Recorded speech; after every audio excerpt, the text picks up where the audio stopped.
دنیا کی امیر ترین شخصیت ایلن مسک ٹویٹر خریدنے کے بعد سے صارفین کی جانب سے سخت تنقید کی زد میں تھے، جس کے بعد انہوں نے ٹویٹر پر اپنے مستعفی ہونے سے متعلق سروے کرایا۔ سروے میں صارفین کی اکثریت نے ایلن مسک کو عہدہ چھوڑنے کی تجویز دی، جس کے بعد مسک نے مشروط استعفیٰ دینے پر آمادگی ظاہر کرتے ہوئے کہا ہے کہ میں تب مستعفی ہو جاؤں گا جب مجھے ٹویٹر کے چیف ایگزیکٹو آفیسر کا عہدہ لینے والا کوئی بے وقوف مل جائے گا۔ ایلن مسک نے صارفین کا فیصلہ تسلیم کرتے ہوئے ٹویٹر کے چیف ایگزیکٹو کا عہدہ چھوڑنے کا اعلان تو کر دیا، مگر شرط یہ رکھی کہ اس کے بعد میں سافٹ ویئر اور سرورز کی ٹیم سنبھالوں گا۔ ایلن مسک 27 اکتوبر سے ٹویٹر کے مکمل مالک ہیں اور سی ای او کی حیثیت سے بار بار تنازعات کا شکار رہے ہیں۔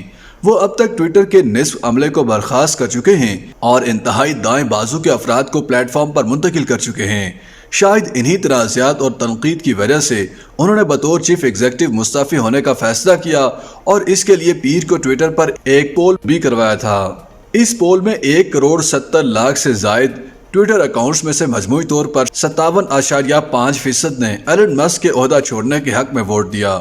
ٹویٹر کے پولنگ فیچر کا سہارا لینا مسک کی پسندیدہ حکمت عملی رہی ہے تاکہ پالیسی فیصلوں کو آگے بڑھایا جا سکے، جس میں سابق صدر ڈونلڈ ٹرمپ کا اکاؤنٹ بحال کرنا بھی شامل ہے۔ اس کے علاوہ ٹویٹر صارفین کو بتایا گیا تھا کہ وہ اب دیگر سوشل میڈیا سائٹ سے مواد کی تشہیر نہیں کر سکیں گے۔ YouTube پر گوگلی نیوز دیکھنے کے لیے youtube.com کی سرچ بار میں googly news T V type کریں۔ گوگلی نیوز کے پیج پر سرخ رنگ کے سبسکرپشن والے بٹن پر کلک کرنا نہ بھولیے۔ YouTube پیج پر اپلوڈ ہونے والی ویڈیوز سے باخبر رہنے کے لیے بیل آئیکن پر کلک کیجیے۔ آپ کو ہر نئی ویڈیو کے بارے میں نوٹیفیکیشن موصول ہو جائے گا۔